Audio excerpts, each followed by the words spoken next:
बिहार की राजनीति में एक नया नाम जो पिछले कुछ दिनों से चर्चा में था, वो था प्रशांत किशोर।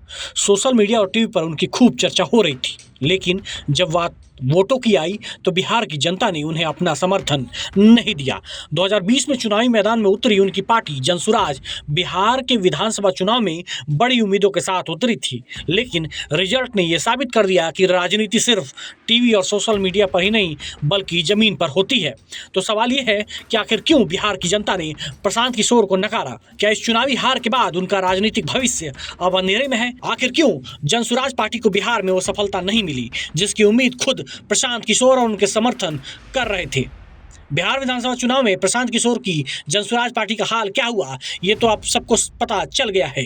बिहार की 243 विधानसभा सीटों में से जनसुराज पार्टी ने 238 सीटों पर उम्मीदवार उतारे थे, लेकिन नतीजे तो सबके सामने हैं। बिहार में जनसुराज पार्टी को ना तो कोई सीट मिली, ना ही कोई स्पष्ट समर्थन। नतीजों के बाद ये सवाल खड़ा होता है कि आखिर इस हार के पीछे क्या वजह है। प्रशांत किशोर, जो कि अपनी चुनावी रणनीतियों के लिए मशहूर हैं, खुद को पॉलिटिकल चेंज मेकर मानते थे। उन्होंने बिहार के हर कोने में अपनी पार्टी का प्रचार किया, सोशल मीडिया से लेकर टीवी तक में अपनी उपस्थिति दर्ज कराई, लेकिन जब जमीनी आंकड़े आए तो वह साबित हो गया कि जनता की राय और सोशल मीडिया की राय में काफी फर्क होता है। मगर बात यही तक खत्म नहीं होती। ये हार सिर्फ जनसुराज के लिए नहीं बल्कि बिहार की राजनीति के लिए एक बड़ा संदेश है। एक तरफ प्रशांत किशोर ने पहले ही कहा था कि उनकी पार्टी 10 से कम या 150 से अधिक सीटों का दावा कर सकती है, लेकिन अंत में जनसुराज को अपनी उम्मीदों के बिल्कुल उलट नतीजे मिले। ये हार सिर्फ संख्या की नहीं है, ये एक राजनीतिक रणनीति के धरातल पर भी एक बड़ा सवाल खड़ा करती है। क्या प्रशांत किशोर की राजनीतिक समझ और उनकी रणनीतियां राज्य के सियासी परिवेश से मेल खाती हैं? अब आइए बात करते हैं उन सीटों की जहां जनसुराज के उम्मीदवारों को जीतने का मौका मिला, पर फर्क केवल कुछ हजार वोटों से रह गया। मडौरा विधानसभा सीट पर जहां जनसुराज के उम्मीदवार नवीन कुमार सिंह को 58,190 वोट मिले, वहीं आरजेडी के उम्मीदवार जितेंद्र कुमार राय को 86,118 वोट मिले, यानी सिर्फ 27,928 वोटों से जनसुराज हार गया। और ये सिर्फ एक उदाहरण है, कुल मिलाकर ऐसी 7 सीटें थीं जहां जनसुराज के उम्मीदवार के वोटों से कम अंतर में एनडीए के उम्मीदवार हार गए।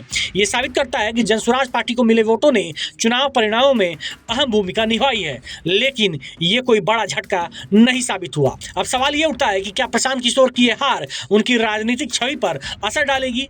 क्या यह हार उनके भविष्य को खतरे में डाल सकती है? प्रशांत किशोर, जिनका नाम चुनावी रणनीतिकार के तौर पर लिया जाता है, क्या आप जनता का विश्वास खो चुके हैं? क्या उन्होंने अपनी राजनीतिक ताकत को समझने में कोई गलती की है? इस चुनाव में प्रशांत किशोर की सबसे बड़ी चुनौती यही रही कि वह जनता के साथ जुड़ने में नाकाम रहे। सोशल मीडिया और टीवी पर उनकी उपस्थिति भले ही बड़ी रही हो, लेकिन जमीनी समर्थन की कमी ने उन्हें हार की ओर धकेल दिया। ये हार साबित करती है कि बिहार की राजनीति की जमीन बहुत अलग है।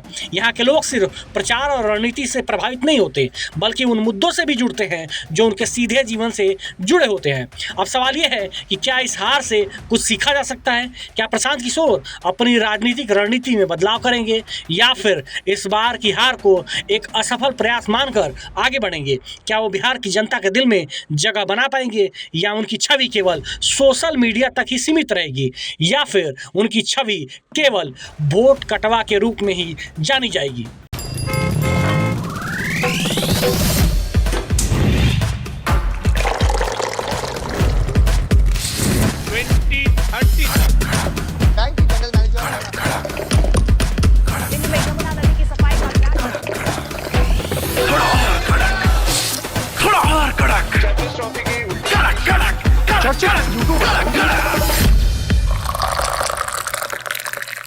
ये कड़क है।